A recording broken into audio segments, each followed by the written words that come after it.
Sarah, a 24-year-old babysitter in simple jeans and a cardigan, standing in the marble-floored mansion of tech millionaire Richard Sterling.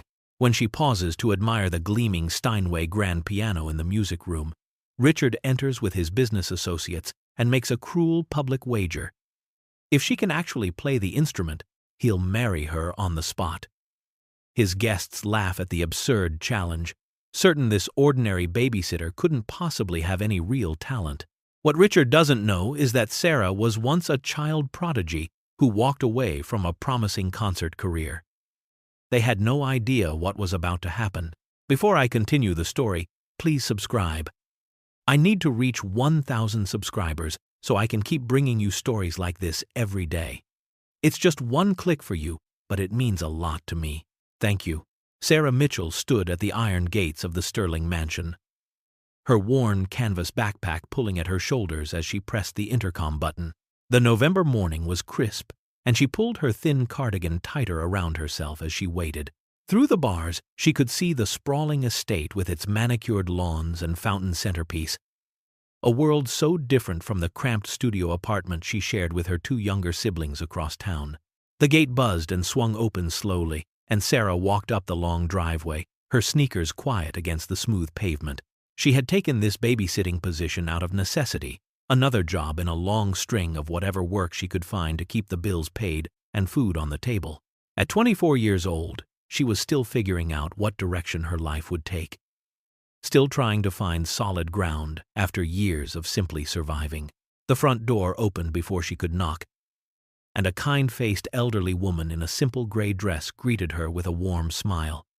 Mrs. Chen, the housekeeper, had been the one to conduct Sarah's phone interview, and her gentle manner had been the reason Sarah felt comfortable accepting the position. Mrs.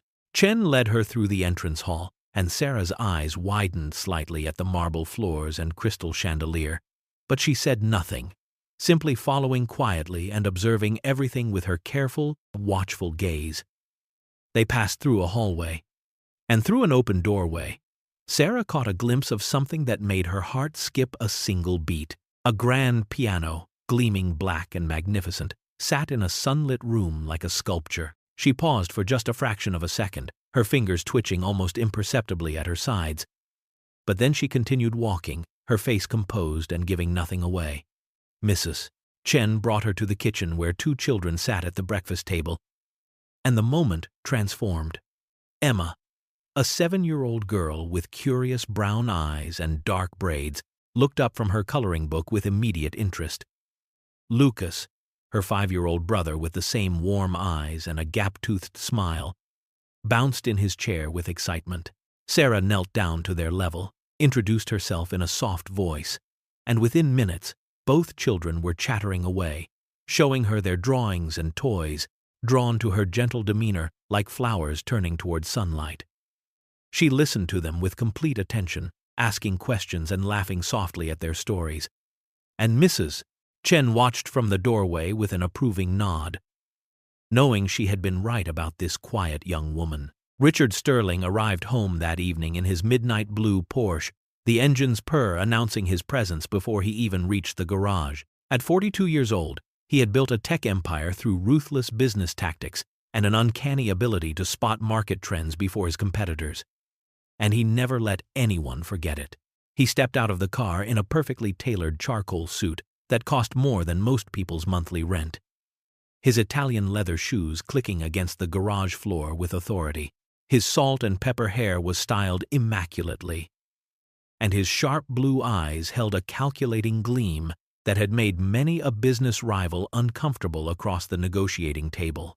Richard prided himself on his ability to assess value instantly, whether in startups, real estate, or people, and he had surrounded himself with possessions that announced his success to anyone who entered his domain. Tonight, he was hosting a dinner party for several business associates, an opportunity to showcase not just his wealth, but his refined taste, his discerning eye for quality. As he entered through the front door, he barely acknowledged Mrs. Chen, moving past her as if she were simply part of the furniture. His wife Victoria greeted him in the entrance hall, mentioning that the new babysitter had arrived and the children adored her.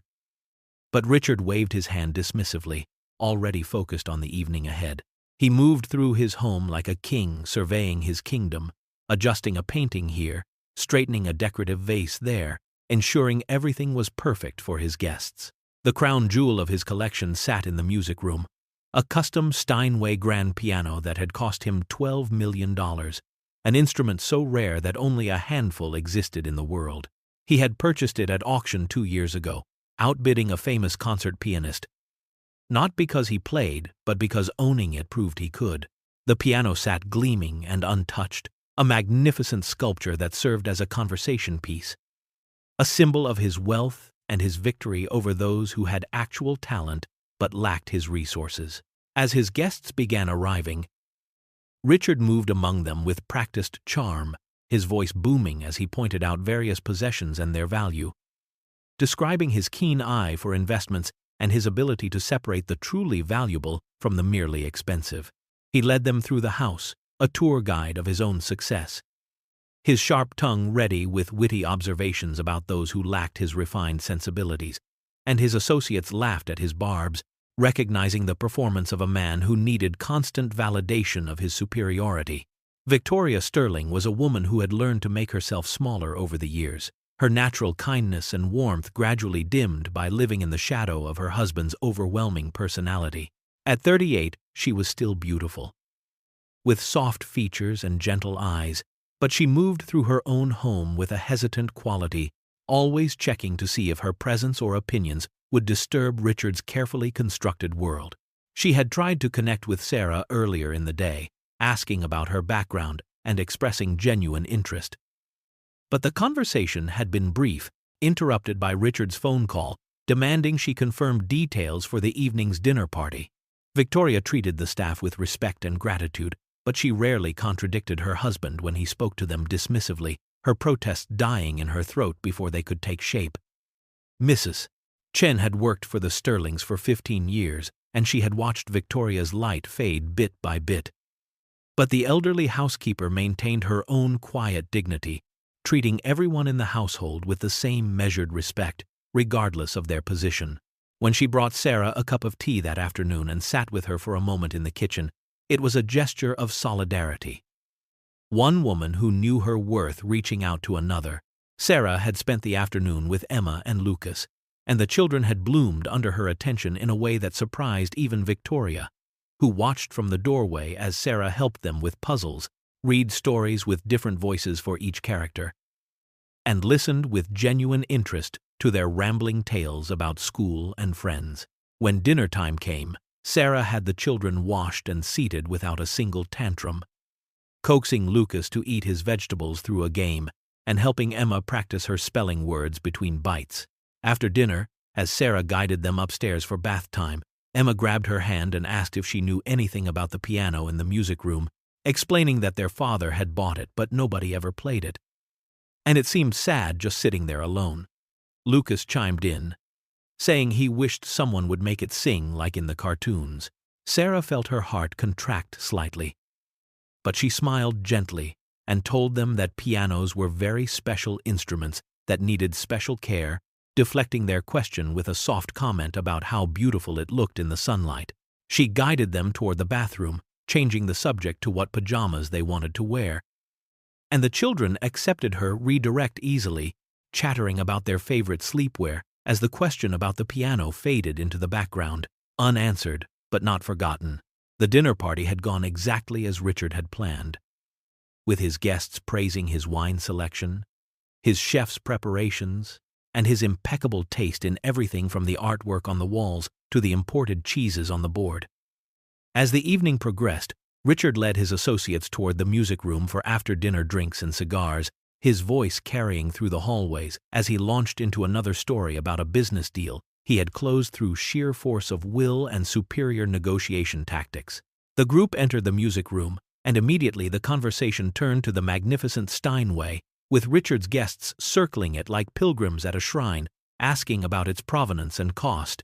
Richard was in his element, describing the auction, the famous pianist he had outbid, the instrument's unique specifications, his voice rich with satisfaction at his own cleverness and wealth.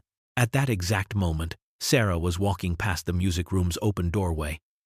A wicker basket filled with Emma and Lucas's scattered toys balanced on her hip, intending to return them to the playroom before heading home for the evening. She had her head down, focused on not dropping the stuffed animals and building blocks, trying to be invisible as she navigated through the house during the adult gathering. But Richard's sharp eyes caught the movement in his peripheral vision, and he turned from his captive audience to see the babysitter in her simple jeans and cardigan passing by his prized possession. Something about her presence near his most valuable status symbol irritated him, as if her ordinariness diminished the piano's grandeur by proximity. He called out loudly, his tone already edged with condescension that made several of his guests turn to look. Sarah froze in the doorway, her cheeks flushing as all eyes in the room suddenly fixed on her. She stammered softly that she was just passing through, just returning the children's toys, not meaning to interrupt their gathering. But Richard waved off her explanation with an imperious gesture, his hand beckoning her forward as a smirk played at the corners of his mouth. He insisted she come closer, telling his guests that this was the new babysitter, his tone suggesting that her title itself was somehow amusing. Sarah hesitated, clutching the basket of toys like a shield.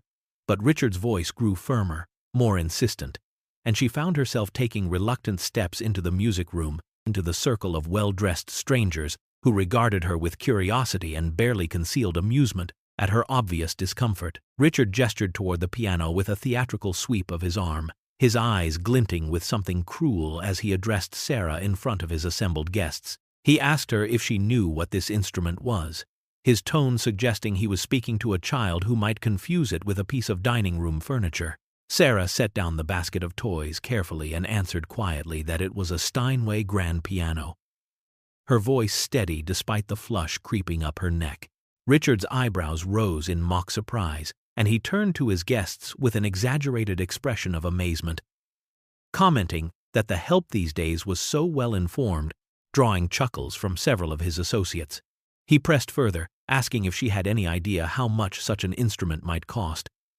Leaning against the piano's edge with casual ownership, his expensive watch catching the light as he crossed his arms, Sarah hesitated, then offered politely that she imagined it was very valuable, and Richard laughed, a sharp bark of amusement that echoed off the music room's high ceilings. He launched into a detailed description of the piano's pedigree, his voice growing louder and more animated as he played to his audience, explaining how this was not just any Steinway but a limited edition instrument, one of only 7 in the world, custom-built with rare materials and voiced by a master craftsman who had worked on pianos for royalty.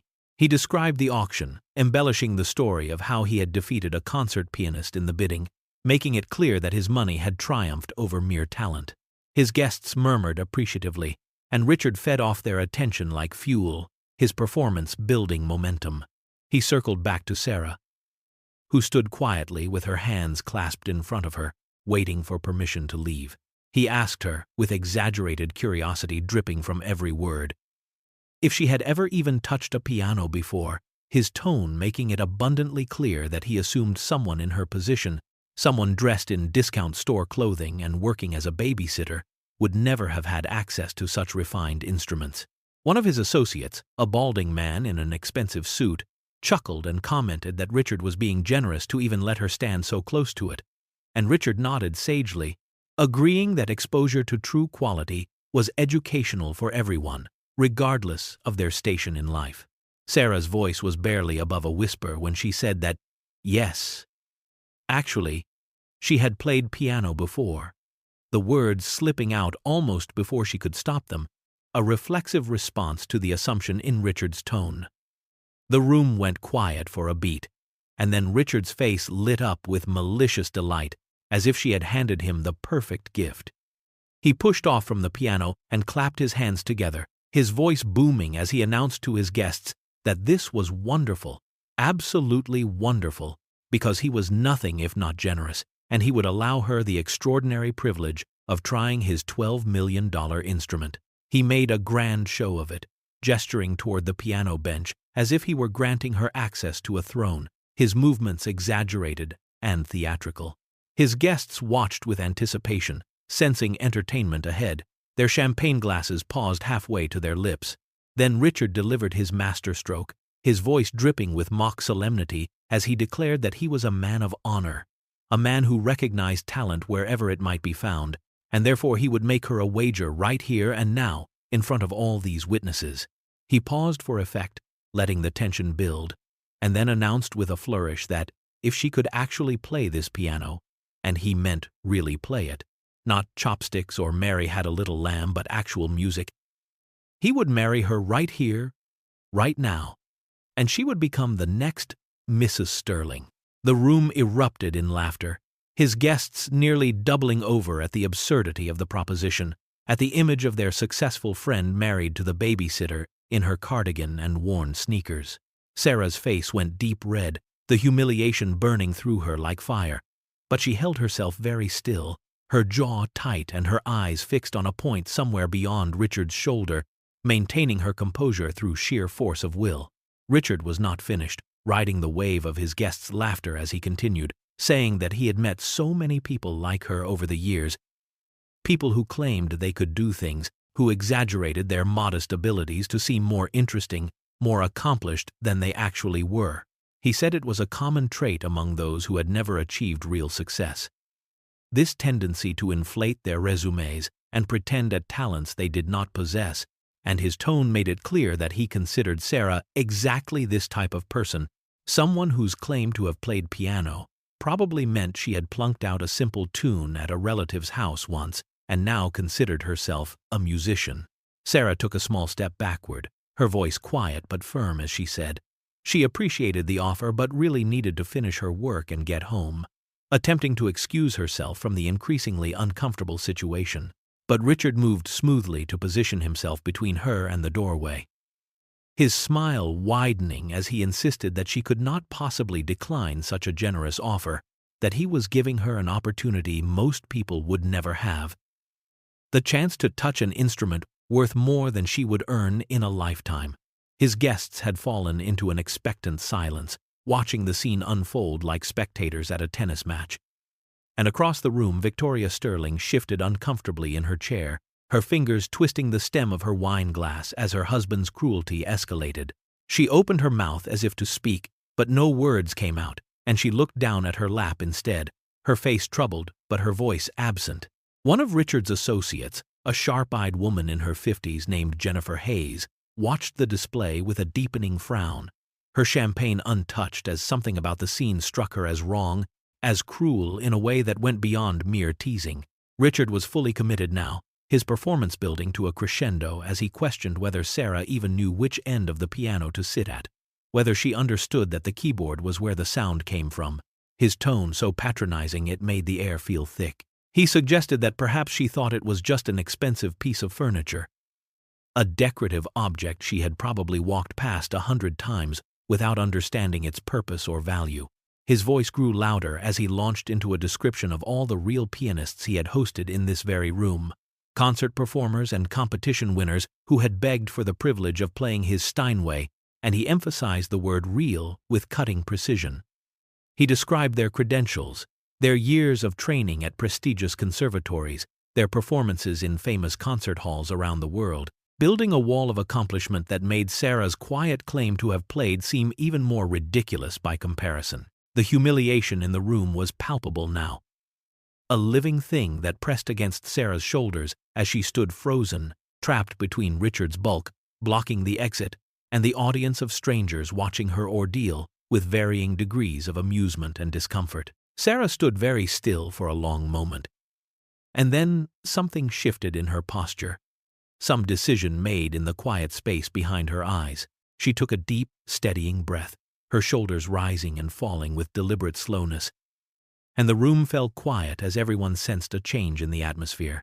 She turned back toward the piano, away from the blocked exit, away from Richard's smirking face, and she did not respond to his continued jabs about her presumed incompetence.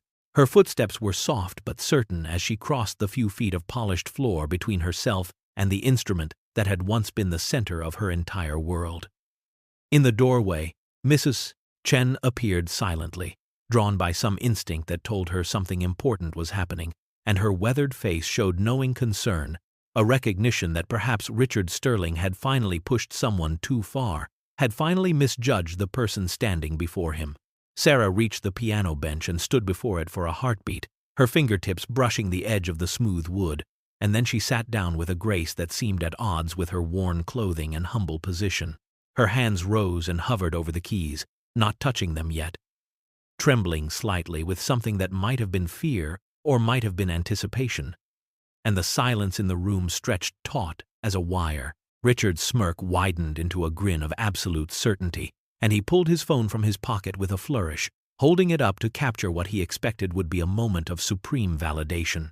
He announced to his guests in a stage whisper that they should prepare themselves for the most painful minute of amateur plinking they had ever heard, that they were about to witness what happened when people with delusions of talent met reality.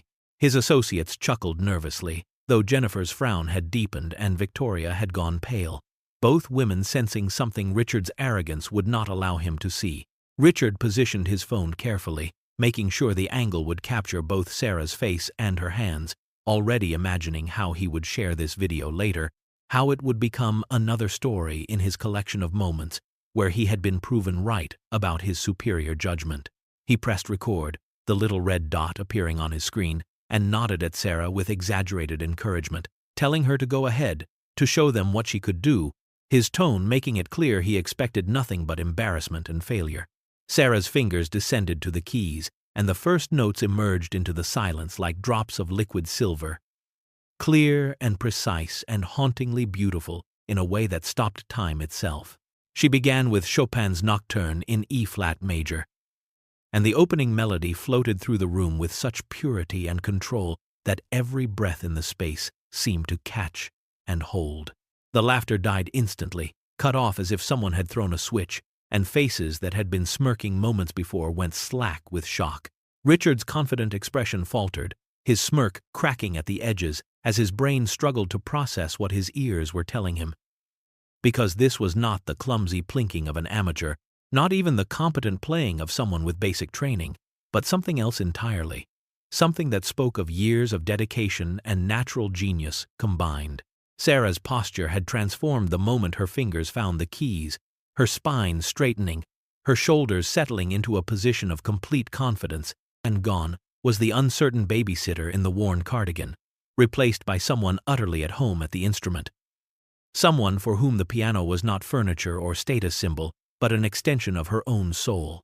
Her fingers moved across the keys with breathtaking delicacy during the soft passages, drawing out notes that seemed to shimmer in the air, and then pressed with perfect control through the slightly more complex sections, never missing, never hesitating, each phrase shaped with an artist's sensitivity to dynamics and emotion. The music filled the Sterling mansion with a sophistication that none of Richard's expensive decorations could achieve, not his imported marble or crystal chandeliers or priceless artwork, because this was real beauty earned through sacrifice and discipline, not purchased at auction to impress business associates. The Nocturne's melancholy melody wove through the rooms, reaching upstairs where Emma and Lucas stirred in their beds, reaching the kitchen where Mrs. Chen closed her eyes and smiled, reaching into corners of the house that had never known such genuine artistry despite all the money spent on its furnishings. And in the music room itself, Richard's guests stood frozen with their drinks forgotten, completely transfixed by what they were witnessing. As the final notes of the Nocturne faded into silence, Sarah did not pause or look up for acknowledgement, but transitioned seamlessly into something far more demanding, her hands repositioning on the keys as she launched into Rachmaninoff's Prelude in C-sharp minor, one of the most technically challenging pieces in the classical repertoire.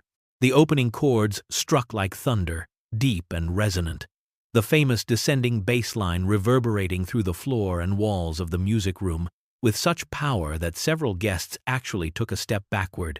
Sarah's fingers moved with impossible speed and precision across the keyboard, her left hand producing the relentless, march-like rhythm, while her right hand wove the melody above it, the two parts intertwining in a display of coordination that seemed almost superhuman. The dramatic chords filled every corner of the mansion, each note crisp and clear despite the breakneck tempo, and the Steinway responded to her touch like it had been waiting its entire existence for someone who could truly play it. Richard's face had begun to lose color, the blood draining from his cheeks as the reality of what he was witnessing crashed over him like a wave. Because there was no denying what was happening, no way to explain away or diminish the virtuosity on display mere feet from where he stood. His phone was still recording, but his hand had dropped to his side. Forgotten. The device now capturing his own humiliation rather than Sarah's. His guests stood completely transfixed, their champagne glasses forgotten in their hands, some with mouths slightly open, others shaking their heads in disbelief at the transformation they were witnessing. Victoria Sterling felt tears welling in her eyes at the sheer beauty of the performance, at the raw emotion Sarah was pouring into the music, and also at the recognition of what her husband had done, how close he had come to silencing this gift through his casual cruelty. Upstairs, through the closed doors of their bedrooms, Emma and Lucas had woken at the sound of the powerful chords, and they crept out of their beds and tiptoed to the landing, sitting in their pajamas with their small faces pressed between the banister rails, listening with wide eyes to the magical sounds coming from downstairs, the piano their father owned but never played finally singing the way they had always imagined it could. The Rachmaninoff concluded with a cascade of final chords that seemed to shake the very foundations of the house. And without breaking her connection to the instrument, Sarah moved into a third piece, this one, her own interpretation. A blend of classical technique with contemporary emotion that she had composed during her years at Juilliard, before everything had fallen apart. Her eyes closed now, her face tilted slightly upward as if listening to something beyond the room, beyond the mansion, and she was completely transported to another place, another time when music had been her entire world, and her future had stretched before her, bright and limitless. The piece began with a gentle meditation, reminiscent of Debussy's Impressionism, and then built into something more modern, more complex, her fingers dancing across the keys with a fluidity that made it seem as if the piano were playing itself, as if the music were flowing directly from her heart through her hands without conscious thought or effort. It was clear to everyone watching that this was not just technical skill, not merely the product of years of practice and training, though those were certainly present in abundance, but this was artistry at the highest level. The kind of gift that appears once in a generation, the ability to not just play notes, but to tell stories, to communicate emotions that had no words, to touch something deep in the human soul that language could never reach. Mrs. Chen smiled knowingly from the doorway, her weathered hands clasped together, because she had sensed something special in this quiet young woman from the moment they had met, some depth that a person like Richard Sterling would never see because he had trained himself to judge only surfaces, only price tags and pedigrees. Jennifer Hayes had pulled out her own phone and begun recording, but her expression was entirely different from Richard's, had been filled with wonder rather than mockery, with recognition that she was witnessing something rare and precious. The music seemed to expose every shallow thing about Richard's carefully curated world, throwing into sharp relief the difference between what could be bought and what could only be earned through dedication, sacrifice, and genuine passion.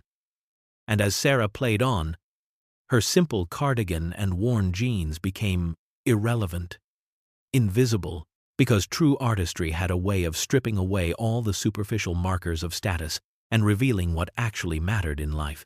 Sarah's composition built to its climax, her fingers flying across the keyboard in a series of increasingly complex passages that seemed to defy the physical limitations of human hands, and then she brought it all together in a breathtaking flourish, a final cascade of notes that spiraled upward like birds taking flight, ending on a single, pure chord that hung in the air like a question, like a prayer, the sound sustaining and slowly fading into a silence that felt sacred. She held her hands above the keys for a moment longer, her body still swaying slightly with the echo of the music, and then she opened her eyes and blinked as if waking from a dream, the concert pianist disappearing and the quiet babysitter returning to herself, to this room, to this moment, The transformation was almost jarring, watching her shoulders curve inward again, her posture becoming smaller, more uncertain, as reality reasserted itself.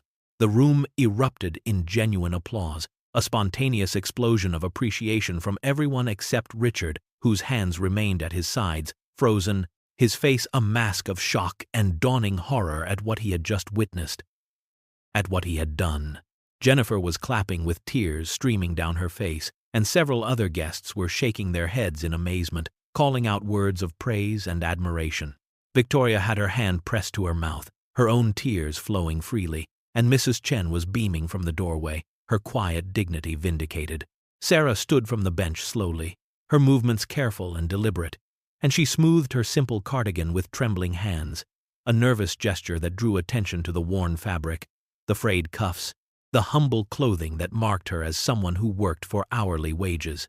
She turned to face her unexpected audience with quiet dignity.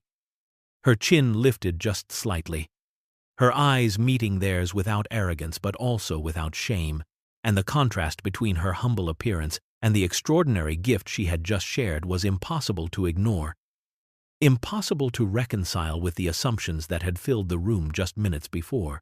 She looked like someone who should be invisible, forgettable, and yet she had just demonstrated a level of artistry that most of Richard's wealthy guests would never achieve in any field, despite all their advantages, all their expensive educations and professional networks. Richard's carefully constructed professional veneer shattered like glass, his mouth opening and closing several times before any sound emerged, and when he finally managed to speak, his voice came out strangled and uncertain. Nothing like the booming confidence that had filled the room earlier. He stammered something about this being quite a surprise, attempting to laugh it off with a sound that came out more like a cough, forced and hollow, in a way that made several guests exchange uncomfortable glances. He tried to wave his hand dismissively, claiming he had just been joking around, just having a bit of fun. But his voice cracked on the word fun, and everyone in the room had witnessed the cruelty in his challenge, had heard the mockery and contempt in his tone when he had made his degrading wager. And there was no way to rewrite that history now. Jennifer Hayes stepped forward, her expression serious as she addressed Sarah directly, asking in a respectful tone what her background was, where she had trained, because what they had just heard was not the playing of an amateur or even a talented hobbyist, but something that spoke of world-class instruction and natural genius. Richard made a sharp movement, trying to interrupt, trying to redirect the conversation back to safer ground where he controlled the narrative. But Jennifer held up her hand without even looking at him, her attention focused entirely on Sarah, and several other guests had moved closer as well, forming a small circle around the babysitter that excluded their host. Richard tried again to assert himself, his voice rising as he pointed out that this was his home, his piano, his party, but the words sounded petty and desperate, even to his own ears, and no one was listening to him anymore, their interest completely captured by the quiet young woman who had just revealed herself to be so much more than her humble appearance suggested. His power in the room had completely evaporated, dissolved by the undeniable reality of what they had all just witnessed. Profanation, and are only in four, and Richard found himself standing on the periphery of a conversation happening in his own music room, about his own piano, and he was utterly irrelevant to it, a fact that sent panic crawling up his spine as he realized that his careful performance of superiority had backfired spectacularly. Sarah's voice was quiet but steady as she began to speak, telling them that she had been a child prodigy, discovered at age 6 when a teacher heard her play by ear a melody she had heard only once on the radio. She had been accepted to Juilliard's pre-college program at age 11, one of the youngest students in the school's history, and had spent her teenage years immersed in music, practicing 6 to 8 hours a day while other children were at birthday parties and football games. By age 16, she had won the International Chopin competition in Warsaw, the youngest American to ever take first place, and had followed that with victories at competitions in Moscow and Brussels, her name becoming known in classical music circles as the next great pianist of her generation. She had been on track for a concert career that would have taken her to the greatest stages in the world, had signed with a management company, had recordings scheduled, had everything she had worked for since childhood finally coming together. Then, when she was 18 and in her first year of full-time study at Juilliard, her parents had died in a car accident, sudden and senseless, and in one terrible moment, her entire future had collapsed. She became the legal guardian of her younger siblings, Maya, who was 12, and Nathan, who was 9 at the time. Two devastated children who had lost everything and needed stability, needed someone to put them first. Sarah had stepped away from music without hesitation, leaving Juilliard and her scholarship and her management contract and all her dreams because her siblings needed a home and food and someone to help them with homework and hold them when they cried, and there was no room in that reality for 6-hour practice sessions and international travel. She had spent the last 6 years working whatever jobs she could find that would pay the bills and allow her to be present for Maya and Nathan, waitressing and retail and office temping and now babysitting, watching her calluses fade and her technique deteriorate from lack of practice, living in a cramped studio apartment and stretching every dollar. She told them this without self-pity, her voice matter-of-fact, explaining that babysitting was just the latest position in a long string of jobs that kept the lights on and her siblings fed, and she had not touched a real piano in over a year until tonight. Victoria Sterling set down her wine glass with a sharp click that drew everyone's attention, and when she spoke, her voice was shaking but firm, carrying a strength that no one in the room, least of all her husband, had heard from her in years. She addressed Richard directly, using his full name in a way that made it clear this was not a casual interjection but a moment of reckoning. And she told him that what he had done tonight was cruel, deliberately, and unnecessarily cruel, that his need to belittle this young woman in front of his guests was not funny or clever, but revealed something deeply ugly about his character. Her words came faster now, the dam breaking after years of holding back. And she pointed out that this was not the first time she had watched him humiliate someone for his own entertainment, not the first time he had used his wealth and position to make others feel small so that he could feel larger. And she was ashamed that she had stood by silently for so long, complicit in his behavior through her own cowardice. She mentioned the chef he had mocked for his accent, the contractor he had belittled in front of clients, the countless small cruelties inflicted on people who could not fight back without risking their livelihoods, and she said that she had made excuses for him, told herself he was just confident, just successful, just demanding excellence. But tonight had stripped away those comfortable lies. The guests shifted uncomfortably, some looking at their shoes, others exchanging glances that suggested Victoria was articulating thoughts they had harbored privately about Richard's behavior for some time. Richard tried to defend himself, his voice rising as he insisted that he had done nothing wrong, that he had simply offered the babysitter a chance to play an expensive instrument, that people were being far too sensitive about what was obviously just a bit of harmless fun. But his words sounded hollow and desperate. Victoria cut through his protests with a look of such quiet fury that he actually took a step backward, because her anger was not loud or explosive but cold and absolute, and somehow that made it more powerful than all his bluster and bravado, the rage of someone who had finally reached their limit and would not be silenced or dismissed anymore. Jennifer Hayes cleared her throat, and the room went silent again as she turned her attention from Sarah to Richard, her expression grave and businesslike.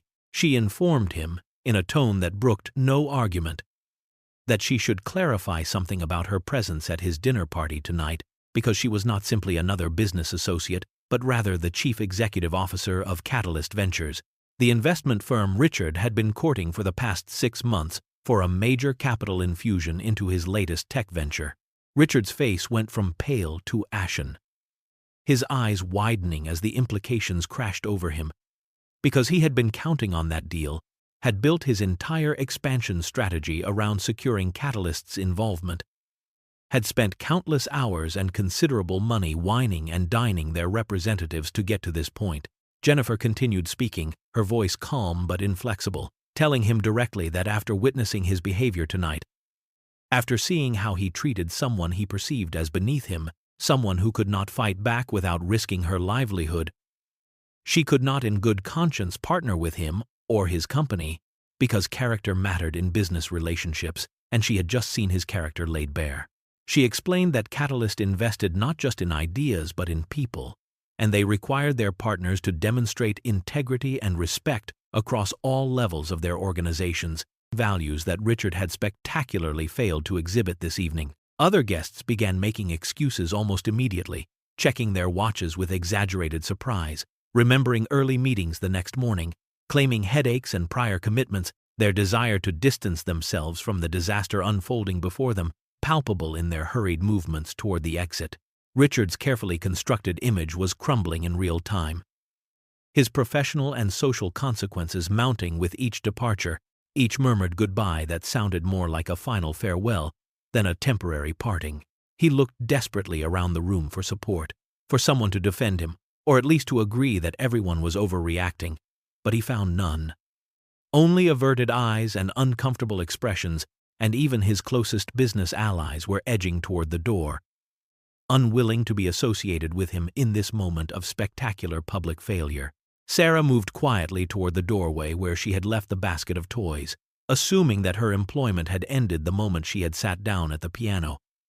That no matter what had happened afterward, she had crossed some invisible line that servants were never supposed to cross, and it was time for her to collect her things and disappear back into the anonymity from which she had come. But Victoria intercepted her before she could reach the basket, reaching out to touch Sarah's arm gently. Her eyes still red from crying as she apologized profusely for her husband's behavior, for the humiliation he had inflicted, for not speaking up sooner to stop it. Her voice was fervent as she insisted that Sarah must stay, that her position was not only secure but that Victoria wanted to offer her triple the salary they had originally discussed, and more than that, she asked if Sarah would consider teaching Emma and Lucas piano, because her children clearly adored her, and after hearing what Sarah could do, the thought of that gift being wasted was unbearable. Mrs. Chen appeared as if summoned, carrying a delicate cup of tea that she pressed into Sarah's trembling hands with a knowing smile.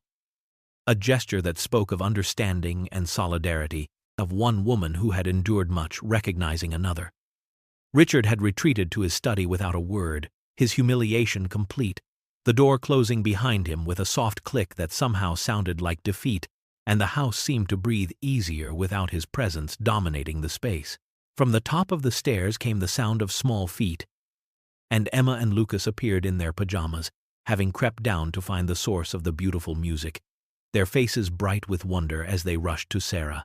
Emma threw her arms around Sarah's waist, declaring that the playing had been like magic, like something from a fairy tale, and Lucas bounced on his toes, begging to know if she could teach him to make the piano sing like that. Sarah found herself kneeling down to their level, the tea carefully balanced in one hand, and she was smiling despite everything, despite the emotional whiplash of the evening, because these children with their innocent enthusiasm reminded her why music had mattered in the first place, why she had sacrificed so much to pursue it before circumstances had forced her to set it aside. 3 months had passed since that evening in the music room, and Richard Sterling was a different man. Though the change had not come easily or quickly, but rather through painful self-examination and professional help.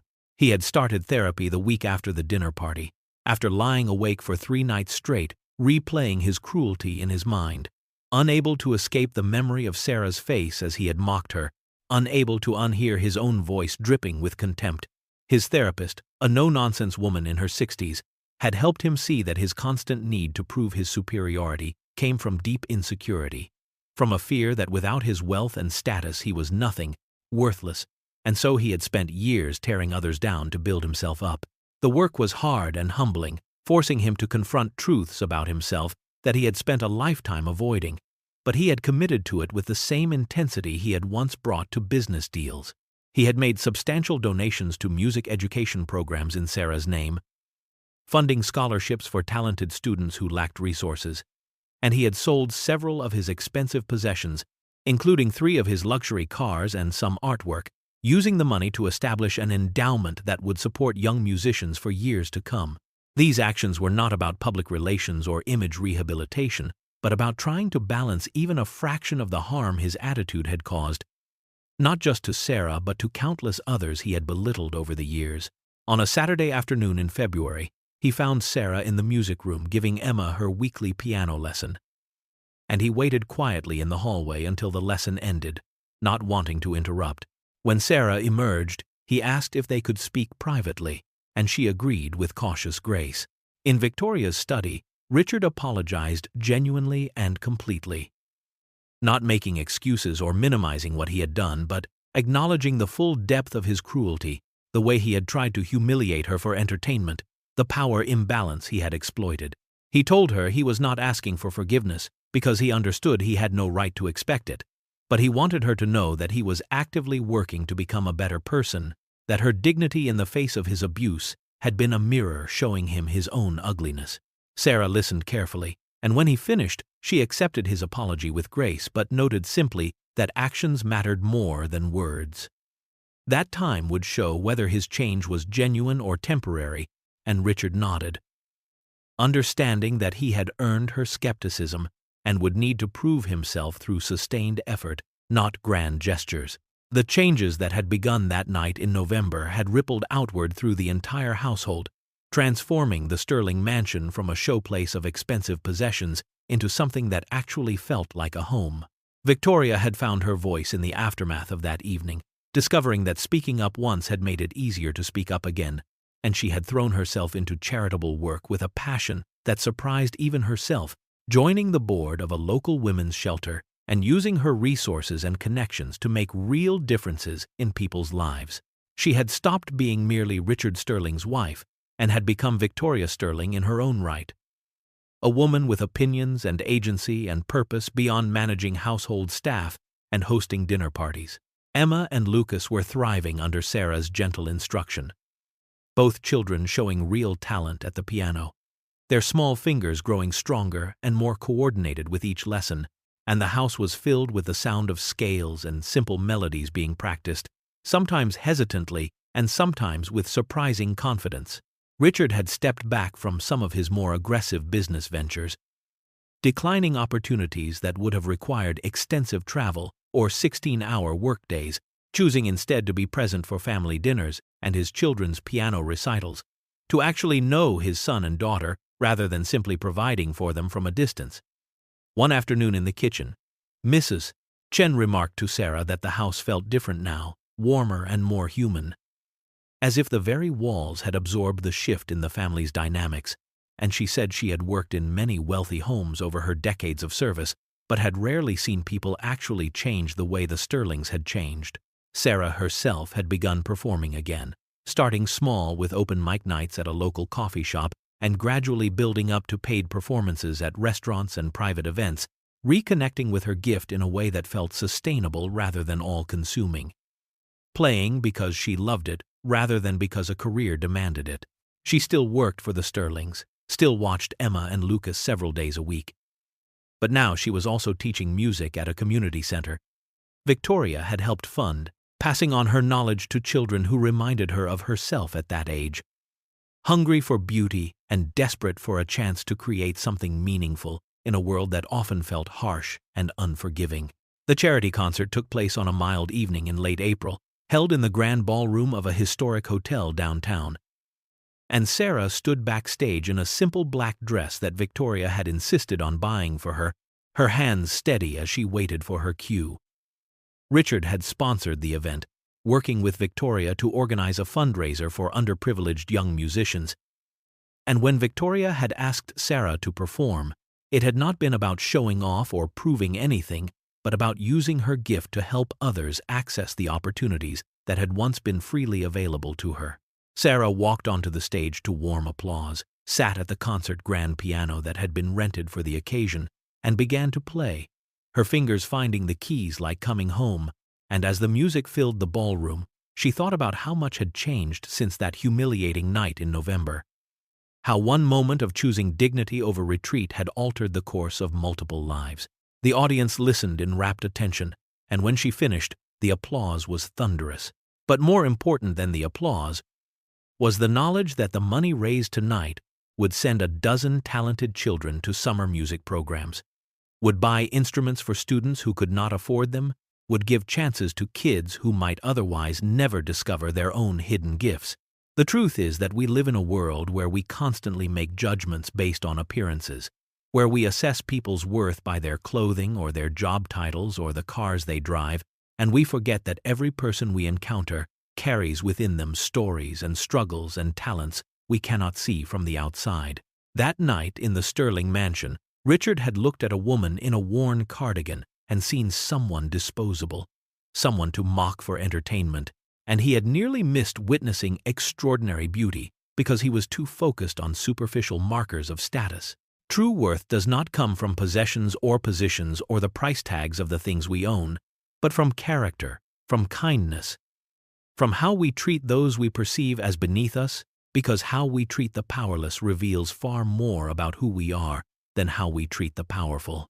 Sarah's story is a reminder that everyone you meet has hidden depths, has gifts and griefs, and dreams that are not visible on the surface, and that the simple act of treating others with respect and dignity costs us nothing but can change everything. So here is the question you must ask yourself, the question that matters. Have you ever judged someone by their appearance, only to discover hidden depths?